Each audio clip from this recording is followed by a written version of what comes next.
We Group 2 will explain the innovation audit framework and further disgracing it by showing how Himalaya does innovative disruption. Innovation is a new idea, something new such as an invention or the practice of developing a new product or method or improving an existing one. It is the process of bringing or converting an idea into reality and exploits it commercially. According to Tom Frenston, innovation is taking two things that already exist and putting them together in a new way. An innovation audit is a way to discover the strengths and weakness of an organization's innovation process and knowing how effective it is to manage those innovations. The areas which need more efforts can be identified using innovation audit. It helps to review current practices, enabling the consultant to advise on alternative and additional measures and techniques that companies can adopt to improve and maximize their innovation capabilities. Innovation audit framework is an in-depth analysis of innovation capabilities of an organization. It also involves a thorough analysis of processes, key indicators, and strength and weakness of innovation process. With the help of this analysis, an organization can identify the barriers which are hampering its growth and innovation process and also identify the improvement areas where it can prosper and maximize its innovation capabilities. Next part will be continued by Supriya. Now we will be explaining the innovation audit framework. The two-dimensional model of the innovation audit framework is such that its x-axis will give us the type of innovation, its y-axis will give us the locus of this innovation, and the z-axis will give us the nature of innovation. So taking the three axes and taking one element from each of the axes can be imagined a three-dimensional cube, and when all the interactions are taken together, a comprehensive model as a cuboid of 108 distinct cubes is formed. Each element or cube of the model depicts the interaction of three distinct elements of the three axes, and none of the cubes is identical to another. The three axes of the model relates to the three parameters mentioned above. So now firstly we have type of innovation. A type of innovation shows where the innovation is being done. There are 9 types of innovation which include the following. Design and marketing innovation takes place when there is innovation in the marketing of any existing or new product or services, or when some organization comes up with out of the box designing of their products which boost their sales and help them to grow more in the industry. Product innovation is concerned with coming up with some new product or improving the existing characteristics or features of the product that helps to create differentiation. Service innovation involves coming up with some new service or improving the existing features of the current service. It also includes coming up with some new after sales service that help the growth of the existing product. Technology innovation involves coming up with new technologies or modification in existing ones that help in doing everyday work more efficiently. This may also include disruptive technology. Market and customer channel innovation is a way in which product or services reach to the customer. Also, it involves either coming up with new markets for your product or having new customer segments in existing market. Process innovation is concerned with the implementation of a new or significantly improved production or delivery method that helps in production of goods and services. It also helps in reducing cost and increasing productivity. Management innovation is concerned with anything that substantially alters the way in which the management carries out its work or significantly modifies customary organizational forms, and by doing so, it advances organizational goals. Business model innovation is the development of new concepts supporting an organization's financial viability, including its mission, vision, and the processes for bringing those concepts to life. Industry innovation involves coming up with new product or services that revolutionize the whole industry. The second parameter is the locus or the place where the innovation is being taken place or was initiated. There are 4 different locus of innovation. So the locus can either be through a part of a small group of a team, or it might be immersed in the project or the whole organization, or the innovation is changing the whole business ecosystem and how the industry works. The third parameter is nature of innovation, and we have 3 different nature of innovations. Firstly, we have disruptive innovation, which is an innovation that creates a new market and value network and eventually disrupts an existing market environment. It displaces established market leading firms, products, and alliances.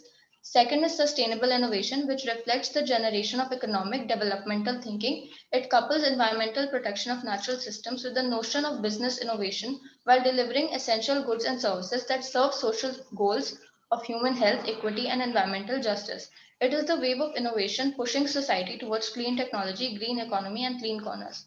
Lastly, We have efficiency innovation. So, efficiency innovation, which involves process improvement or a more efficient business model. It enables businesses to simplify and streamline their business processes in order to create and sell the same products to the same customers at a less price. Now, next slide. We would now be giving two examples to explain the innovation audit framework. Firstly, we give an example of a product innovation. Tesla Motors is a perfect example of product based innovation that disrupted the entire business of the company. Tesla Motors' most disruptive innovation is the introduction of electric cars in the society, and most importantly, major disruption was in the powering system of its cars, different from other electric cars which used conventional lead acid batteries. While Roadster, which is the world's first fully electric sports car by Tesla, is run on lithium ion batteries.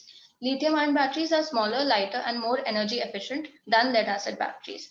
Next, we have an example of design and marketing innovation. Paperboard's new category of branded ethnic flavored drinks, along with its innovative packaging, has been a force of creative disruption, and the company has been able to back it up with distribution. The packaging helped it giving a unique look to the products at retail stores. Retailers initially wary of stocking the products, fearing that they wouldn't be sold, but then Paperboard deployed its second disruptive strategy, a no question asked return policy, in which they gave their retailers the freshest of the products and refunded them in case of return. This innovation is to sustain for the years to come. Now we have Shaunak. Yeah, so we chose to work on the Ayurveda industry. So now I will take you through the Ayurveda industry. The word Ayurveda originates from two Sanskrit words. Ayus means life and Veda means science. It is an ancient medicine system that has originated from the Indian subcontinent and is based on the medicinal value of herbs. The Ayurveda industry is expected to expand to rupees 710 billion by 2024 at a CAGR equivalent to 16%. In the past few years, there has been an exponential rise in the Ayurvedic products and services. People have accepted Ayurveda as a way to lead healthy lifestyle. Due to increasing awareness among consumers regarding harmful effects of chemicals on health, there has been preference of chemical-free natural products over existing products, which has in turn led to the growth of the Ayurveda market in India.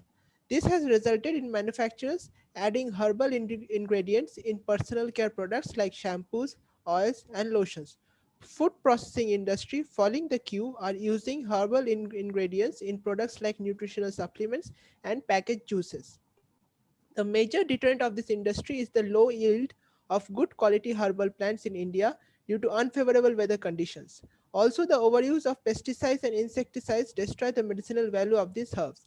The key brands operating in this industry are the Himalaya, Dabur India Limited, Patanjali Ayurveda Limited, Imami Limited, Shanas Ayurveda Private Limited, and Sandhu Pharmaceuticals Limited. So next, I will take you through the our company, the Himalaya Drug Company. Yeah, so the Himalaya Drug Company was founded by Muhammad Manal in 1930. It was primarily based in Bengaluru, India.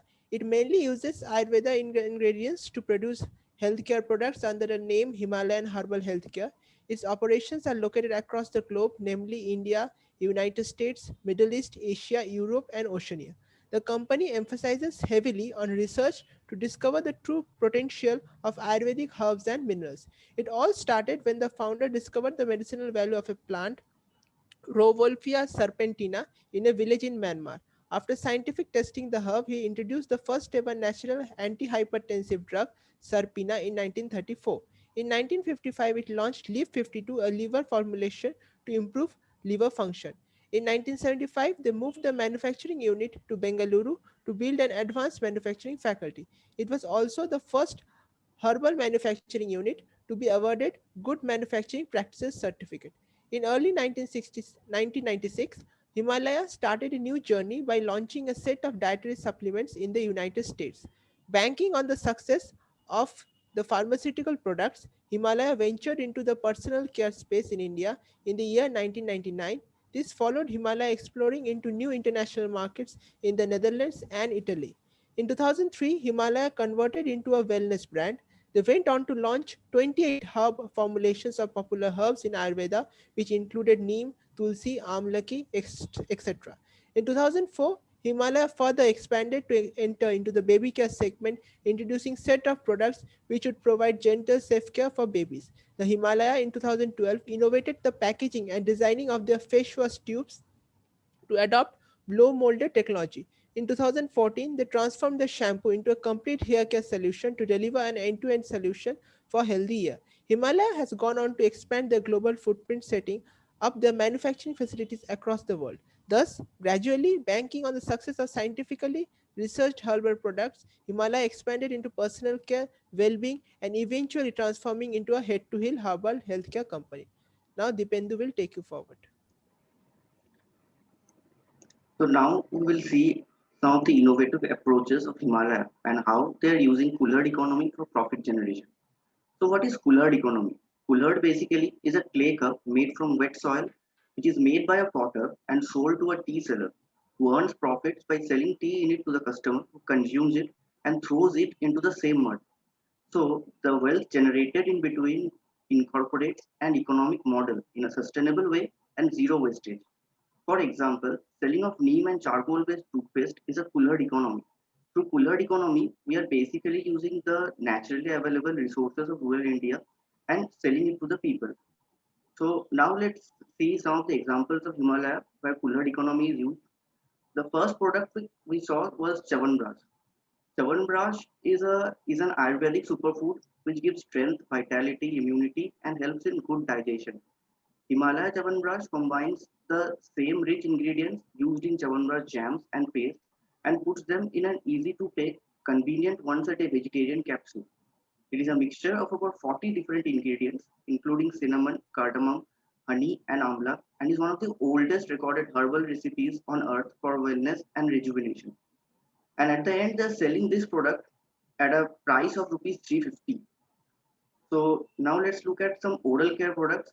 Himalaya even sells toothpaste of different flavors by using different natural ingredients like charcoal, sea salt, neem, pomegranate, bamboo, mint, etc.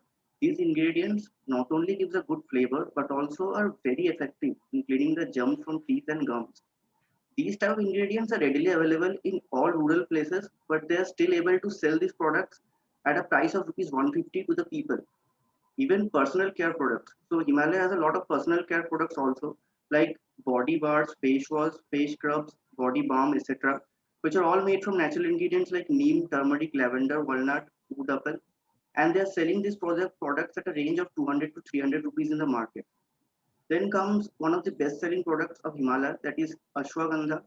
So basically, it's a root powder which gives stress relief by supporting the adrenaline glands and boosts sustained energy levels without stimulating the heart.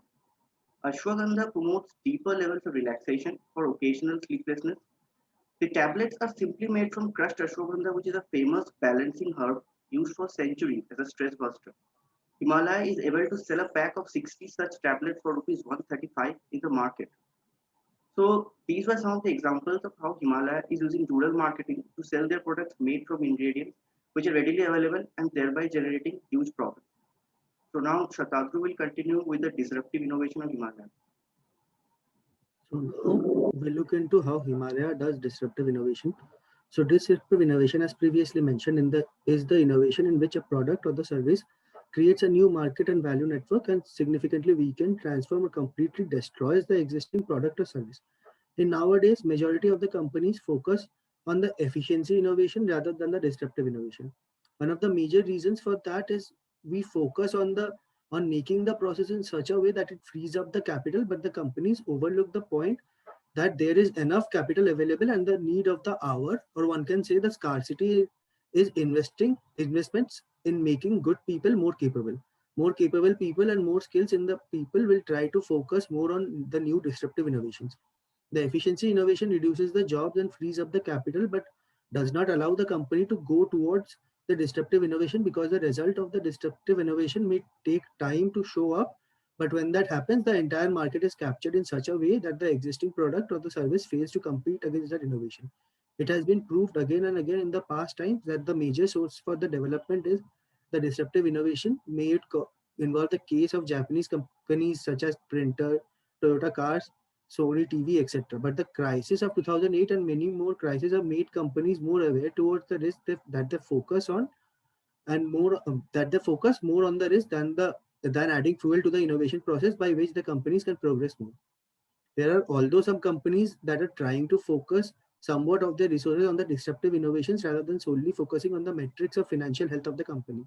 One such company is Himalaya. The firm is presenting in personal healthcare, baby care, animal health, and wellness segments.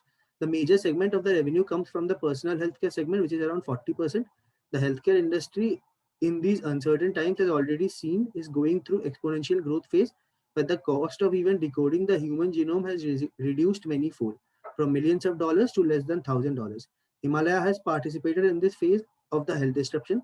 The locus of innovation lies in the projects with the take and also the group of small teams that the Himalaya makes. What Himalaya is looking into is the thing that many individuals suffer from: stomach illness due to improper digestive system. This is not limited just to the human body, but also to the animal body, especially cows and buffaloes.